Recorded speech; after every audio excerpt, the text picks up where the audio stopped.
2000년 미국의 9.11 사태, 아마 우리는 지금도 기억을 하실 것입니다. 그때 추락 1분 전에 승객들은 더 이상 우리는 살 수 없다라고 하는 것을 알고 있었어요. 죽는다 아는 걸 알았죠. 그 짧은 시간에 승객들은 핸드폰을 꺼내서 자기 가족들에게 문자를 남겼어요. 당시에 보낸 문자 내용은 나 몰래 바람 피운 이놈 나쁜 놈아, 내가 죽으면 귀신이 되어 너를 괴롭힐 거야. 이런 얘기에 부정적인 얘기는 하나도 없었어요. 그런 얘기 했다는 얘기가 아니고 이런 얘기는 안 했다고요. 전혀 안 했어요. 그러면 어떤 얘기를 했느냐? 주제가 사랑해, 사랑. 사랑해요, 사랑합니다, 미안해요. 그래서 당시에 남겼던 문자들은 뭐냐면, 엄마 너무 보고 싶어, 사랑해, 이런 내용들. 여보 미안해, 너무 사랑했어. 모두가 사랑한다는 얘기예요. 사랑한다. 여러분, 이게 이들의 문자지만 이것이 내 딸이고 내 아들이라고 생각해 보세요. 야, 가슴이 여지지 않아요? 살지 못할 것을 알고 사랑한다고 엄마, 그리고 미안했다고, 고마웠다고. 이거를 한번 생각을 해보세요. 좋은 관계에 있든 나쁜 관계에 있든지 모두가 다 미안해, 사랑해, 이상을 끝나버려요. 왜 그랬을까? 그것이 가족들과 마지막 순간이라는 것을 알았기 때문에요. 이게 마지막이다. 그래서 안 좋은 감정을 가지고 있을 이유도 없고 미워할 마음도 없고 그냥 미안해, 사랑했어, 보고 싶었어, 이 말을 남기고 마지막을 숨을 거뒀습니다. 며칠 전에 무한항공 참 너무나 아픈 사연이 있었죠. 설마 그런 일이 있을지는 누가 알았겠어요. 이 무한항공에서도 비행기 안에 있었던 사람들이 너무나 갑작스러운 일. 왜? 마지막 착륙할 때까지 뭐 이상이 별로 없었으니까. 그런데 마지막 순간에 문제가 생겨서 사람들이 문자를 보낼 만한 시간이 없었어요. 그냥 다. 그래서 몇몇 사람 외에는 문자를 보내지 못했어요. 한 사람이 엄마에게 전화해. 엄마, 근데 엄마가 전화를 안 받아요. 그래서 이 사람이 엄마에게 카톡으로 문자를 남겼어요. 그게 뭐냐면, 엄마, 비행기에 새가 껴서 착륙하지 못하나 봐. 갑자기 전화하래. 벌써 뭐 알한 거예요, 기장은. 안 받아서 카톡 남겨. 엄마, 사랑해. 이게 마지막이었어요. 엄마, 사랑해. 왜 많은 사람들은 마지막 죽음 앞에서는 사랑해, 미안해, 사랑해서 이런 말을 남길까? 그게 마지막이기 때문에 마지막 순간에는 그런 말을 남기게 돼요. 우리는 언젠가는 우리도 그렇게 가야 할 날이 있어요. 세상을 떠날 우리 존재가 바로 우리 모두라고요. 그들만의 이야기가 아니고 우리 얘기라고요. 언젠가는 다가올 죽음이지만 설마 그게 나의 것이라고 생각한 사람은 없어요. 나의가 아닐 거라고 생각을 하죠. 이를 보면서 우리에게 주어진 시간 헛되게 보내지 말고 보람 있고 행복하고도 하나님이 기뻐하시는 삶을 살아가시기를 축원합니다. 그렇게 살아야 돼요. 이런 측면에서 오늘 우리가 읽은 말씀은 현대를 살아가는 우리에게 큰 도전을 주고 생각하게 하는 말씀이에요. 오늘 말씀이 이전에 어떤 내용이 전개됐었냐면, 자기 욕심대로 살아가고 정욕을 부리고 서로 다투는 삶을 살아갔어요. 그 말씀을 이어서 오늘 말씀이 진행되는데, 후회함이 없는 인생을 살기 위해서 어떻게 되느냐는 질문이에요. 이에 대한 답을 주고 있는 것이 오늘 본문의 내용이 되겠습니다. 그러면 먼저 오늘 본문을 펼치면서 본문에 어떤 사람들이 등장하냐면, 첫 번째로 이런 사람이 등장해요. 오늘과 내일이 누구의 것이라고요? 자기 것으로 생각하는 이들이 등장을 해요. 한번 13절 말씀을 같이 읽어볼까요? 시작. 들으라, 너희 중에 말하기를 오늘이나 내일이나 우리가 어떤 도시에 가서 거기서 1년을 머물며 장사하여 이익을 보리라는 자들아. 이 내용을 보면 본문에 오늘이나 내일이나 어떤 도시에 가서 장사를 하자, 그리고 이익을 남기자고 하는 사람들의 모습이에요. 이 사람들은 하나님을 믿는 사람이었을까? 안 믿는 사람이었을까? 전혀 안 믿는 사람이 있을 수도 있고, 믿는다고 한다 한들 하나님이 없이 살아간 사람일 거예요. 하나님이 없이. 그래서 세상에서 누구나 다 계획이 있잖아요. 30년의 계획을 세우고 50년의 계획을 세워요. 근데 문제가 뭐냐면 그 시간이 나를 기다려주지 않아요. 그 시간은 나의 것이 아니고 창조자 그분의 것이기 때문에 오라 하라면 그냥 가야 된다니까요. 누구도 그 시간을 내 마음대로 할 수가 없어요. 그게 연약한 인생의 모습이에요. 며칠 전 후배 목사님과 함께 장례식에 참여한 적이 있었어요. 장례식에 참여한 이후에 닭을 나누면서 잠시 이야기를 나눴어요. 근데 목회에서 많이 힘들다고 하는 그런 사연을 제가 들었고 참 마음이 아팠어요. 24년도 연말에 장로님이 돌아가시고, 그리고 24년도를 맞이하면서 젊은 자매가 사고로 사망을 하고, 젊은 청년이, 그리고 27세 젊은 청년이 일을 하는데 포크레인이 옆으로 쫙 움직이면서 머리를 쳐버린 거였어요. 마침 헬멧을 안 썼어요. 피가 흐르면서 응급실에 갔지만 뇌사 상태, 더 이상 희망이 없었어요. 동공이 열리고 끝나버린 상태. 그런데 차마 산소호흡기를 못 대는 거예요. 의사가 말합니다. 이대로 두면 장기도 이식이 안 됩니다. 지금 계속해서 괴사하고 있습니다. 어쩔 수 없이 그거를 떼야만 되는 그런 사연을 들으면서 참 마음이 아팠어요. 야, 당신만 힘들었겠다. 얼마나 힘들었냐. 내 문자를 보내고 싶은 마음에 그런 마음이 들었어요. 너무 마음이 아파서. 이 얘기가 안 믿는 자 얘기가 아니라고요. 믿는 자의 얘기, 믿는 자의 얘기. 믿는 자든 믿지 않는 자든 죽음은 다가와요. 다 다가와요. 남의 것이 아닌 우리 자신의 일이라고요. 그래서 나에게 주어진 시간을 성실하게 보내야 되고, 부정적인 사람이 되지 말고 나중에 하나님 앞에 섰을 때 나애가 뭐라고 할 것인가에 대한 이거를 기억하며 살아가셔야 돼요. 우리가 안 그러면 반드시 후회한다고 책망 듣고요. 이거를 기억해라. 본문에 나오는 사람들은 뭐라고 하느냐, 오늘과 내일이 마치 자기의 시간인 양 주인 되신 하나님을 배제하고 살아간 사람이에요. 배제하고. 하나님이 없이 그냥 계획을 세우는 사람들. 우리는 오늘 어떤 모습을 가지고 살아가는지를 한번 바라봐야 돼요. 나는요, 걱정할 것도 없고요, 건강 최고래요, 건강 10대의 건강이래요 라고 장담할지를 몰라도, 그런데 이것이 나와는 상관이 없다? 천만의 말씀이에요. 오늘과 내일이 나의 거라고 생각하는 자들을 향해 오늘 본문은 이런 질문을 합니다. 본문 14절 한번 같이 읽어볼까요? 시작.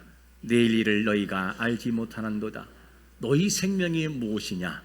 너희는 잠깐 보이다가 없어지는 안개라는 거야. 안개. 너희 생명이 안개다. 질문이, 나는 뭐 계획하고 하는데 근데 그러냐? 근데 너라는 존재는 안개와 같아. 이렇게 말하는 거예요. 내가 오늘과 내일이 너희 거라고 생각한다마는 과연 그럴까? 아니, 너라는 존재는 안개와 같은 존재야. 안개 사진 한 장 보실까요? 저기 안개 낀 모습이에요. 앞이 잘 보이지 않다가 햇볕이 딱 등장하는 순간 한순간에 안개는 사라져버리고 말아요. 어느 순간 사라져버리고 만다고요. 창조자의 의견은 뭐라 하느냐? 너희들은 안개와 같은 존재, 이렇게 말해요. 우리는요, 아니요, 오늘 내 거고 내일도 내 거예요, 미래도 내 거고요. 아니, 그렇게 생각하지 말아라. 너라는 존재는 너희들은 뭔지 아니? 안개와 같아. 한순간에 있다가 사라져버리는 그 안개, 바로 그게 너희 인생이란다, 이렇게 말합니다. 우리는 그동안 오늘이 내 것이고 내일도 내 것이고 미래도 내 거라고 생각한 적은 없습니까? 그런데 성경은 뭐냐면 그게 아니라는 거예요. 창조자가 오라 그러면 예 하고 가야 돼요. 그냥 가자 그러면 다 놓고 가야 되는 것이 뭐냐? 우리라는 거예요. 우리 인생. 이게 우리의 모습이다. 그래서 오늘의 시간을 함부로 살아갈 수 없다는 거거든요. 절대 그렇게 살아서는 안 된다는 거죠. 이것이 바로 뭐냐? 오늘 우리에게 주는 하나님의 메시지예요. 그렇다면 이렇게 연약한 인생, 허무한 인생, 안개와 같은 인생이라면 보람 있고 후회함이 없는 인생을 살 길은 없을까 하는 질문이에요. 어떻게 하면 보람 있게 살 수 있을까? 오늘 우리에게 제시하는 삶은 두 번째로 이런 삶이에요. 누구의 뜻대로? 주의 뜻대로 살아가는 삶이 후회함이 없는 인생이라는 거예요. 15절에 보니까 이렇게 말합니다. 너희가 도리어 말하기를 주의 뜻이면 우리가 살기도 하고 이것이나 저것을 하리라 할 것이거늘 주의 뜻을 구하며 살아가는 인생이 행복하고 후회함이 없다는 거예요. 그러기 위해서는 매 순간 하나님을 신뢰해야 돼요. 오늘도 아침에 일어나고 났을 때 하나님, 저의 생명을 주신 이가 하나님이십니다.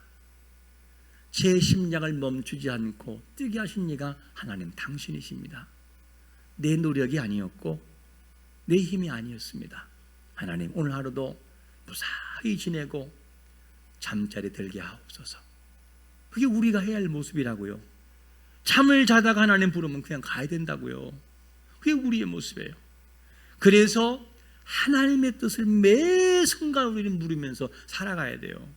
그래야 오늘 불러도 후회가 없다, 그 얘기예요. 왜?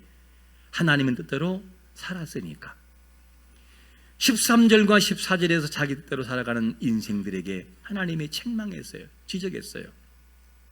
그리고 본절에서는 모든 인생은 자기의 뜻을 내려놓고 하나님의 뜻을 먼저 구하며 살아야 된다, 그 얘기를 하고 있어요. 그래서 마태복음 6장 33절과 33절에서 뭐라고 말하죠? 같이 시작. 그런즉 너희는 먼저 그의 나라와 그의 의를 구하라. 그리하면 이 모든 것을 너희에게 더하시리라. 33절 이전에 무슨 얘기가 나오느냐? 이전에 인생에 살아가는 먹고 살고 입는 잠자는 문제가 나와요. 그리고 난 다음에 33절에서 그런즉 너희가 먼저 그의 나라와 의를 구하라, 이렇게 얘기를 해요. 무슨 말이냐? 네가 숨 쉬는 것 같고 네가 먹고 사는 것처럼 보이고 네가 잘나서 계획을 세워서 성공한 것처럼 보이지만 아니야, 그게 아니란다. 네가 진짜 해야 할 것이 뭔 줄 알아? 너의 창조자 여호와를 기억하고 하나님이 기뻐할 것이 뭔지 고민해봐라. 그러면 네가 고민하는 앞에 있는 문제를 내가 해결해 주겠다는 거예요. 그 얘기를 하고 있는 것입니다. 인생에 살아가야 할 살아가면서 다양한 문제를 만나요. 그 중에 가장 중요한 것은 뭐냐면 어떻게 하면 하나님이 기뻐하실까를 고민해 보는 거예요. 이렇게 하면 하나님 더 기뻐하실까? 저렇게 하면 기뻐하실까? 그런데 신기한 일이 뭔지 알아요? 하나님이 기뻐하는 것이 뭔지를 고민해 보면 이상하게 길이 열린다는 거예요. 돕는 손길이 오게 되고 지혜가 생겨요. 근데 나를 위해서 하려는 자세가 나오면 길이 막혀버려요. 이게 특징이라는 거죠. 여러분, 사람은 신기한 게 뭐냐? 눈에 보이는 세계를 더 믿어요? 안 보이는 세계를 더 믿어요? 보이는 세계. 솔직해서 감사합니다. 솔직해서 감사해요. 보이는 세계가 90%라고 생각을 하고 10%는 안 보이는 하나님 나라는 나중에 가봐야 한다고 생각을 해요. 그리고 실제 삶이 안 보이는 세계를 향한 비전보다는 눈에 보이는 지금의 현상 속에 마음을 다 쏟아봐 버려요. 이게 누구냐? 우리 모습이라고요. 이게 우리 모습이에요. 그래서 하나님이 얘들아 한번 나 의지해 볼래? 내가 너 도와줄게. 근데 사람들은 안 믿어요.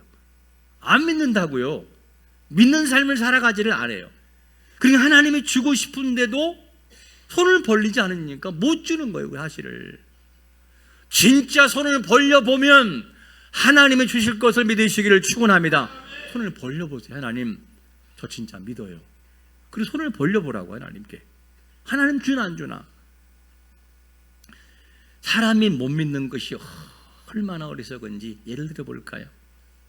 우리는 아브라함을 뭐라고 하느냐? 믿음의 조상이라고 그래요. 그랬던 아브라함과 그의 아내 누구요? 사라가 있는데, 근데 이 둘의 믿음이 하나님을 만나고 말씀하심에도 믿지를 않아요. 아브라함이 100세가 돼서야 자녀를 얻었어요. 그러면 당시 문화가 최고의 복이 뭐냐면 땅, 자손이에요. 장수란 말이에요. 이런 최고의 복에 속하는 그 가운데 자녀를 놓고 하나님께 달라고 아브라함은 기도를 했을까요? 안 했을까요? 어떻게 안 해요? 자녀가 없는데 어떻게 안 하냐고요. 그렇게 하나님 앞에 간구했을 거예요. 근데 자녀가 없어요. 100세가 되기 전까지는 없어요. 그래서 포기하는 거예요. 아브라함도 포기하고 사라도 포기해요. 그러니까 너무너무 걱정되니까 후손을 이을 자녀가 없으니까 이 사라가 자기의 시종 누구를? 하갈이라는 애를 들었냐? 얘 어르신께 들어가서 나 대신 애를 낳아줘라. 종을 보내서 남편 아브라함에게 아이를 낳게 만들어요. 그게 누구죠? 이스마엘이에요. 그 다음부터 가정에 풍파가 오기 시작을 해요. 왜? 하나님의 질서가 아니었기 때문에. 그 다음부터 문제가 생기기 시작해요. 계속해서 쫓겨나라 말라 문제가 생기기 시작을 합니다. 그런데 이 사라의 마음도 이해는 가요. 왜냐하면 사람의 기본적으로 피부가요 10대 피부와 60대 피부와 80대 피부와 똑같아요? 달라요? 물론 뭐 처리를 하면 또 같이 보이긴 하지만 60대 피부가 절대 10대 피부를 못 따라가요. 가끔 아들의 피부를 만져봐야 왜 이렇게 부드러운지. 그거는 화장품 발라서가 아니고 나이가 이렇게 집중하는 거예요. 그러면 그거는 현실이라고요. 사례는 거의 90대 될 때까지 아이가 없었으니까 어떻게 여성으로서 모든 기능이 다 끊어져 버린 거예요. 그럼 아이를 낳아요, 못 낳아요? 못 낳는다고요. 안 된다고요. 안 되는 거예요. 뭐 지금이 무슨 호르몬제가 있는 것도 아니고 지금은 80대까지 여성들이 기능한다고요. 호르몬제 계속 맞으면. 그렇다고 오늘 가가지고 또 맞으면 또 안 돼요, 또. 그때는 그런 게 없다고요. 그렇게 돼서 하는데 이제는 끝났다 싶었기 때문에 자기 종을 들어보고 낳게 하는 거예요. 근데 하나님의 생각은 달랐어요. 아니, 너에게 반드시 자녀가 있을 것이다. 그러니까 사라가 웃어요, 안 웃어요? 아우, 망측스러워라. 웃는다고요. 안 된다는 거예요. 근데 하나님은 아니, 너 웃었지? 아니, 웃었어. 하나님이 주신다는 거예요. 그리고 아브라함이 100세에 자녀를 얻는 거예요. 사람은 눈에 보이지 않으면 안 믿어요. 근데 하나님 뭐라고 하냐? 좀 믿어봐라. 좀 믿어봐라. 내가 줄게. 왜 그렇게 안 믿느냐? 계속 하나님 우리에게 믿음을 강조해요. 계속 믿음을 강조해요. 광야 길 걸을 때 물이 없느냐? 믿어봐. 물 줄게. 믿어보라고. 아니야. 돌을 들어서 모세를 쳐서 죽이려고 그래요. 그때 모세야 지팡이 들어 쳐. 그냥 바위에서 물이 막 쏟잖아요. 그 하나님의 기적을 못 믿는다고 사람들이. 그러니까 안 되는 거예요. 그래서 우리는 뭐를 구해야 되느냐? 내 뜻보다 하나님의 뜻을 구해봐야 돼요. 그래 뭐라고 합니까? 주의 뜻이면 된다는 거, 주의 뜻. 그거를 구해보라는 거죠. 우리가 해야 할 모습은 뭐냐? 나의 환경을 보지 말고 주의 뜻이 뭔지를 보고 구해보라는 거예요. 그래서 15절에서 뭐라고 합니까? 시작하면서 도리어 너희가 말하기를, 이렇게 표현되어 버려요. 도리어라는 말이 무슨 말입니까? 하나님을 고려하지 않고 인생의 계획을 세우는 자들의 교만한 태도에 반해서 너희가 참되고 겸손한 그리스도인으로서 한번 구해봐라. 그러면 내가 너에게 그렇게 해주겠다는 거예요. 이 약속을 하고 있어요. 하나님의 뜻을 구할 때 이런 부분을 생각해야 돼요. 15절을 헬라어 원문으로 좀 읽어보면 무슨 뜻이냐? 안티투 레게인 에 안호 큐리오 텔레세 이란 단어예요. 문장이 그래요.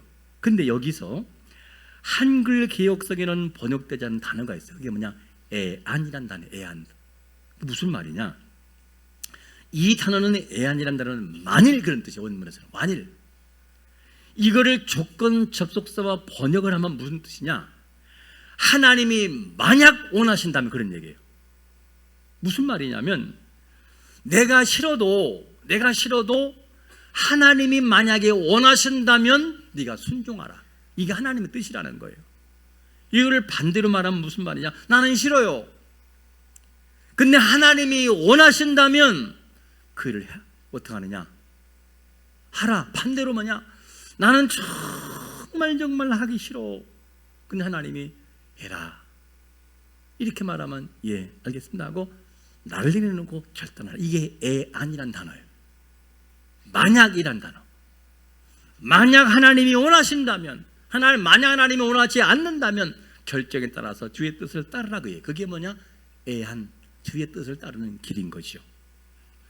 우리 현실이 어떠하든 하나님이 원하시면 그대로 되는 것을 믿으시기를 축원합니다. 그래서 나는 부족해서 못한다는 말을 하지 말아야 돼요. 제가 청소년기를 겪으면서 그리고 목회자가 된 다음에 가장 아쉬운 걸 얘기한다면 하나가 있어요. 그게 뭐냐? 젊은 아이들에게 희망을 주지 못한 거. 희망을 줘라. 저는 자라면서 어릴 때 희망의 메시지를 많이 못 듣고 자랐어요. 그냥 옛 어른들이 부정적인 얘기 있잖아요. 욕이나 하고 욕이나 듣고 이런 얘기. 야, 너 진짜 대단한 사람 될 것 같다. 야, 넌 어쩜 그렇게 멋있냐? 어쩜 그렇게 잘하냐? 이런 말을 못 들어봤어요. 그래서 제가 청소년 사역을 하는데 중고등부를 6년을 했고 청년부를 제가 약 4년을 했는데, 중고등부에서 할 때의 설교의 포커스가 뭐냐? 주제가 있었어요. 나를 향한 하나님의 비전을 보라고 해. 나를 향한 하나님의 비전을 보라. 이 메시지가 주로 이루었고 그들에게 희망을 심어줬어요. 와, 그랬더니만요, 그 중에 진짜 인물들이 너무나 많이 나왔어요. 너무나 훌륭한 인물들이 많이 나왔어요. 그리고 저도 지금도 그런 메시지를 증가하고 싶어요. 나만 바라보지 말고, 한 입만 바라보지 말고 나를 바라보는 여호와의 능력을 너는 바라봐라. 발견만 해봐라. 어떤 역사가 벌어지는지. 이거를 말하고 싶은 거죠. 그래서 사람은 한계에 부닥칠 때가 많아요. 잘 갇힐 때가 많고 내가 살아온 경험에 갇힐 때가 많아요. 그런데 사람에게는 놀라운 잠재력이 있잖아요. 그래서 심리학자 에이브램 메슬러라고 하는 사람이 그런 얘기를 하잖아요. 사람이 평소에 쓸 수 있는 총 잠재의식을 몇 프로를 쓰느냐? 10%밖에 못 쓴다. 10%. 어떤 사람은 아니 2%밖에 못 쓴다.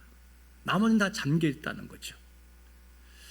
그래서 사람의 잠재력을 깨우는 것이 어느 정도냐? 미국에 실제 있었던 초등학교 실화입니다. 초등학교 3학년 아이들이 있는데 어느 날 학교에서 선생님이 편지를 써요. 예, 이 편지 부모님 갖다 드려라. 그리고 이 아이가, 초등학교 3학년 아이가 아버지에게 편지를 갖다 드렸어요. 그리고 난 다음에 아침에 밥을 먹으면서 이 아이가 질문을 해요. 아빠, 선생님이 뭐라고 편지 썼어? 아버지가 잠시 멈춰요. 할 말이 없었기 때문에. 그리고 고민하다가 이런 말을 합니다. 편지에 이렇게 썼어. 선생님이 내가 학교에서 공부 잘하고 모범생이라고 칭찬해주라는 편지를 보내셨어. 아빠 엄마는 내가 너무 자랑스러워. 계속 잘해줬으면 좋겠어. 이 얘기를 해줬어요. 그 다음부터 이 아이의 삶이 바뀌기 시작을 하는데, 어떻게 바뀌기 시작하느냐? 초등학교를 우수한 성적으로 졸업을 하고 중학교와 고등학교를 수석으로 마친 뒤에 아이비 리그 대학에 들어가서 수석을 해서 최고 직장에 들어가요. 그러면 과거에 초등학교 3학년 때 아들이 갖다 준 선생님의 편지는 진짜 내용은 어땠을까? 어땠을까요? 내용이 이런 내용이 있어요. 선생님이 쓰기를, 죄송하지만 대개 아들은 학습 부진화로 이 상태가 계속된다면 4학년에 지나가지 못할 가능성이 큼을 미리 알려드립니다. 안 된다고 당신 아들은 이 얘기했어요. 근데 아버지가 어떻게 했냐? 반대로 얘기했어요. 너무 네가 훌륭하구나. 너는 너무너무 훌륭한 내가 믿어. 자, 보세요. 사실이 아닌 것을 사실처럼 얘기한 이야기도 그런 능력을 발휘한다면, 그러면 하나님 우리에게 말씀하신 사실을 사실대로 믿으면 어떤 역사가 벌어질까 하는 질문이에요. 하나님 우리에게 이런 사실을 얘기합니다. 에베소 2장 10절 같이 시작. 우리는 그가 만드신 바라 그리스도 예수 안에서 선한 일을 위하여 지으심을 받은 자니 이 일은 하나님이 전에 예비하사 우리로 그 가운데 행하게 하려 하심이니라. 할렐루야. 우리는 그가 만드신 하나님의 자녀인 걸 믿으시기를 축원합니다. 그리고 하나님이 반드시 우리를 통해 하실 일이 있다는 거예요. 이거를 믿으라고요. 믿어보라고요. 할렐루야. 믿어줘야 하나님이 일을 하지요. 믿어야. 왜 안 믿으면서 뭔가 하기를 원하시냐고요. 우리는 하나님의 뜻을 구하며 맡기는 삶을 살아가야 돼요. 왜냐하면 아무리 좋은 계획도 하나님이 허락하지 않으면 안 되고, 아무리 부족해도 하나님이 된다 그러면 되는 거기 때문에요. 그래서 하나님을 구해야만 됩니다. 하나님의 뜻을 구하지 않고 자기 뜻대로 살아가는 자들에게 어떤 메시지를 주고 있냐면 16절에 보니까 이런 말씀을 해요. 이제도 너희가 허탄한 자랑을 하니 그러한 자랑은 다 악한 것이라. 위의 말씀은 13절에서 하나님이 없이 오늘과 내일이 나의 거야 라고 생각하며 살아갔던 그 사람들의 그 삶은 뭐냐? 허탄한 짓이다. 그리고 악하다는 거예요. 그게 내가 없이 살아가는 너희 인생은 악하다. 그래서 16절을 얘기를 하는 거예요. 어떤 일을 하고자 할 때에 하나님을 배제하는 것은 뭘로 보느냐? 오만과 거만으로 봐요. 원문에서는 오만과 거만으로 보냐 그래요. 참 오만한 짓이다. 거만한 짓이다. 우리의 미래는 우리의 손에 있는 것이 아니라 창조자 하나님의 손에 있음을 믿으시기를 축원합니다. 그 창조자가 부르시면 예하고 가야 돼요. 다 놓고 가야 돼요. 사건 사고는 우리를 부르시는 방편인 것 뿐이지 그것이 주가 아니라고요. 하나님이 부를 때 차 안에서 부를 수 있고, 침대에서 부를 수 있고, 비행기에서 부를 수 있고, 물에서 부를 수 있어요. 그거는 부르심의 방편인 것 뿐이에요. 그냥. 그런데 가자 그러면 가야 돼요. 이게 인생이라고요.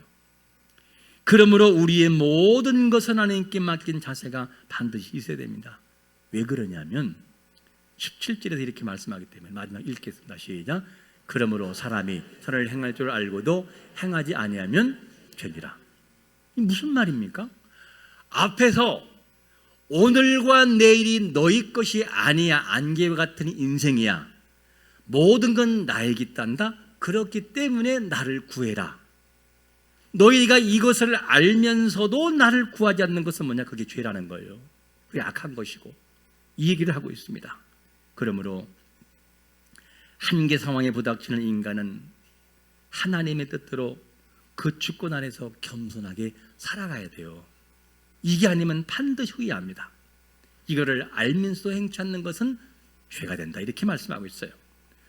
참된 신앙은 인생의 잠깐 보이다가 사라지는 안개와 같은 인생임을 알고 창조자를 기억하는 믿음인 것을 믿으시기를 축원합니다. 이를 알면서도 겸손하게 살아가지 않는 사람은 오만하고 거만한 거예요. 오늘과 내일이 우리 것이 아닌 창조자 그분의 것임을 기억하며 하나님을 믿고 나아가되 보람 있고 감사한 생애를 살아가시기를 예수 그리스도의 이름으로 축원합니다. 아멘. 우리 한번